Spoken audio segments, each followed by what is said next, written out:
Parce que ce qu'il y a de plus politique, ce qu'il y a de plus sincère là, moi je trouve que c'est dans les amitiés, c'est dans les liens.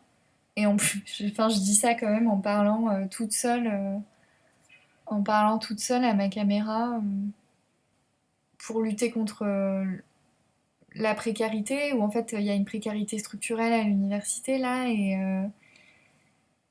et en fait la moindre des choses, ce serait au moins qu'il y ait un lien entre les titulaires, les administratifs, les étudiants, les chargés de cours et tout ça, quoi. En fait, qu'il y ait des liens entre nous, qui soient de temps en temps dans des moments moins marqués hiérarchiquement.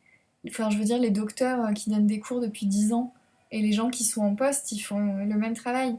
Ils donnent des conférences, ils écrivent des articles, etc. Et pourtant, il y a une différence de statut, il y a une différence de hiérarchie qui est extrêmement violente. En gros, on est dans un système capitaliste, mais qui est intégré à un point extrême, extrême, extrême, en termes d'individualisme et de compétition, par exemple. Et en termes de croyance en sa destinée, enfin, ça va de Harry Potter, qui t'apprend que t'es l'élu, qui est plus ou moins une reprise de Jésus, enfin, dans la société. Enfin, il y a la figure de l'élection, d'individu aussi, qui va réussir par lui-même, un peu extrait de la société.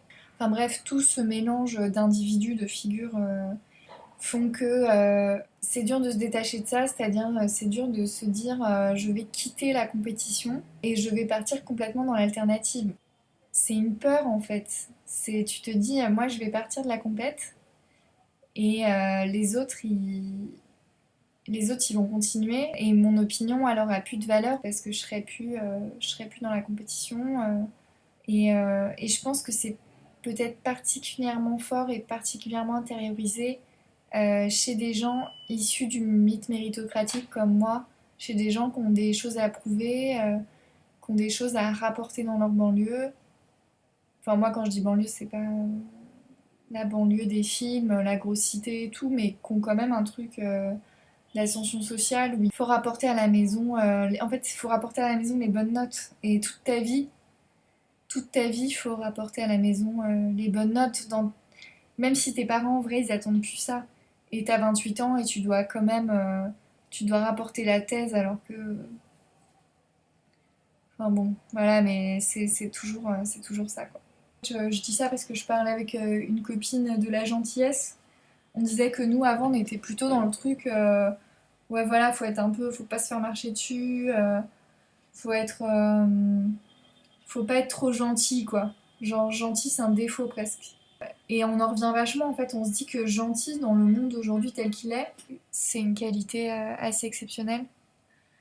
Et que c'est un petit cœur, en fait. Que, en fait, toutes les qualités qui ne servent pas le capitalisme sont dévalorisées. Et souvent, ça va être des qualités qui sont aussi dévalorisées parce qu'elles vont être jugées comme féminines. Et il y a plein de gens qui sont en train de prendre conscience de ça quand même et qui forment des alternatives, mais entre en prendre conscience et entre vraiment adopter des comportements qui font qu'on n'est plus dans la compétition, euh, il y a une différence, il y a vraiment un pas. Je pense que si je voulais plus du tout être dans la compétition, je terminerais pas cette thèse en fait. Mais c'est quand même beaucoup plus compliqué que ça parce que d'un autre côté, on peut aussi considérer que l'université reste encore une forme de bastion anticapitaliste.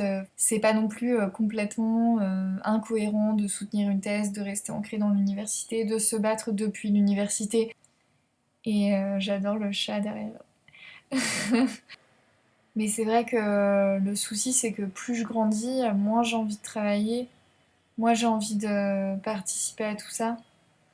Et, euh, et je vis comme un truc potentiellement très effrayant, quoi, à la fin du chômage.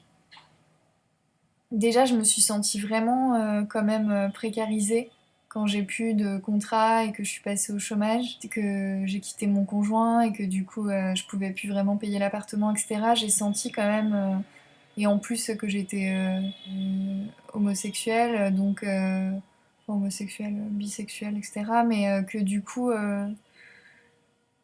Et là, en fait, me dire que je vais passer encore moins dans le chômage et en même temps, c'est aussi voulu. Enfin, c'est vrai que je pourrais trouver des travaux avec toutes les études que je fais. Il y a des gens qui n'ont pas le luxe de se poser cette question d'une sorte de précarité choisie.